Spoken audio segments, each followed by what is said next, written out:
concerned about us emotionally going in because of the tough loss yesterday.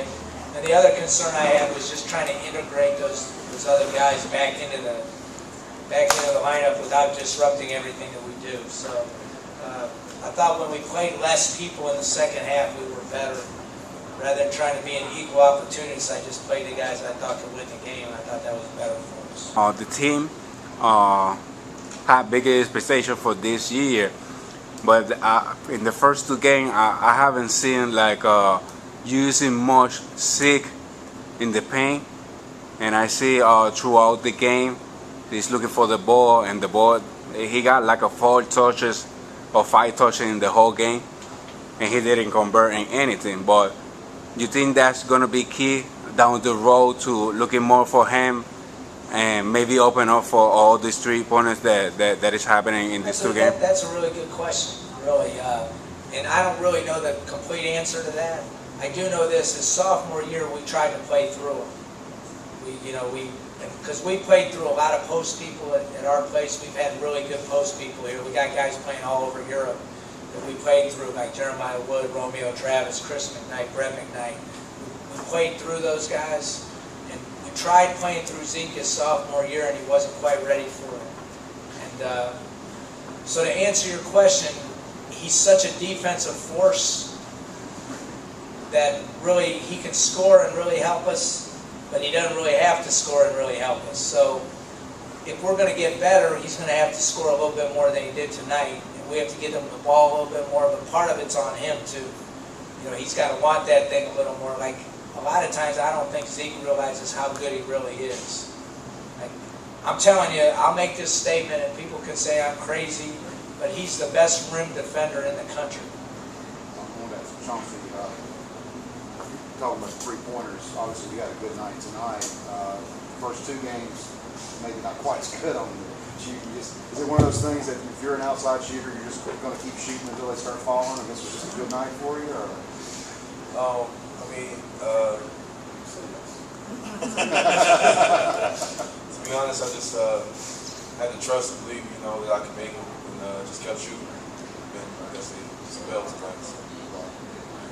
Well, first half, most of my points came from the free throw line, honestly. And in the second half, just the opportunities were there. I missed about 4 3-pointers that I usually make, or at least about half of those. And but I was just playing through the rhythm of the game. They were rotating, so I made the right pass, and everybody was knocking down their threes, and we just blew them out.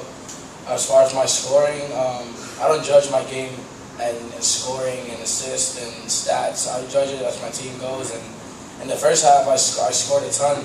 If I would have kept that up, I would have scored maybe 30 points, but the game was tied. In the second half, I didn't score none, and we beat them by, 24? So that's how I judged the game by. Yeah, but sometimes, like, if you see the game again, you will see that when you're starting to looking for the basket, everybody was like standing up.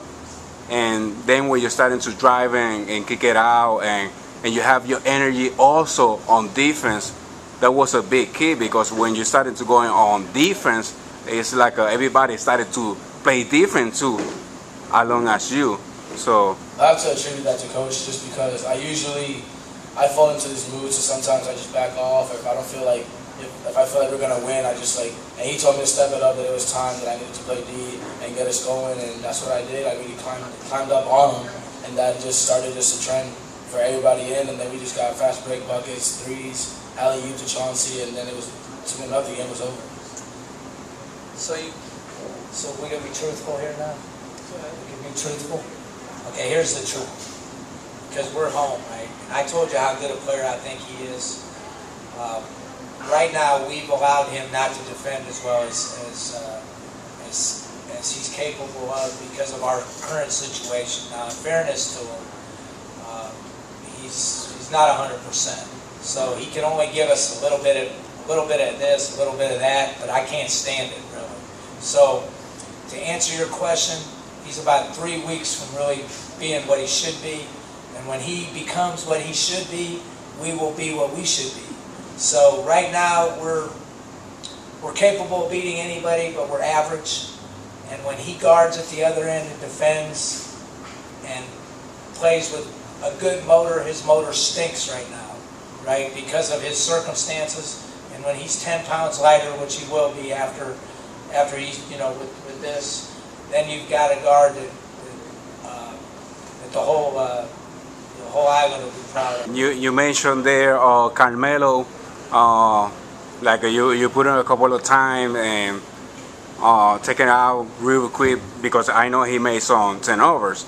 So I know he's a freshman, but what do you think is the main reason you think he's not really ready for being on the court more time?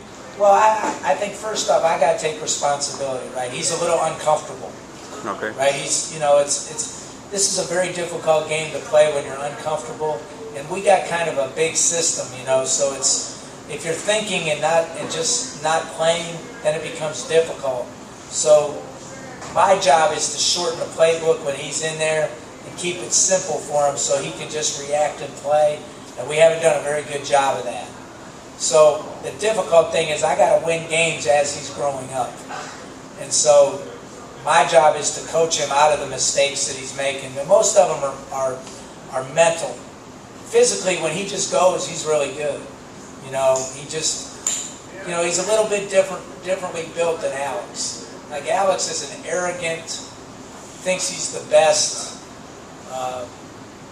loose, just kind of a guy that can overcome adversity easily because maybe he's stupid, I don't know. But Melo takes everything to heart so much that sometimes it hurts him. So he's a pleaser. He wants to please me, and sometimes because he wants to please me, then the mistakes bother him. And so they're different kids, and that's what coaching's about, is figuring out how to make that guy successful. But he's more than talented enough to be a good player. Alex, you seeing what Carmelo is going through, and I know you've been there before. What can you give to him so he can get better? Well, yesterday actually I was talking to him about it because he was a little frustrated and telling me that he wants to play better. And I told him it's going to be tough at the beginning. When I got here, I mean, I'm a little more gutsy than he is, so like I really went all out whenever I had it. And what I told him is, listen, you're going to get the minutes you're going to get for now. So what you got to do is pressure the ball as hard as you can, maybe try to get a steal, get yourself going, and then every day show one more thing that you can do.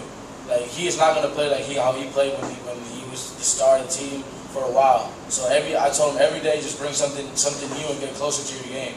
So basically all he has to do is just keep really pressuring the ball and playing hard and just not turning the ball over, and he's going to be fine. Okay. I have to hire you someday. Guys, thank you.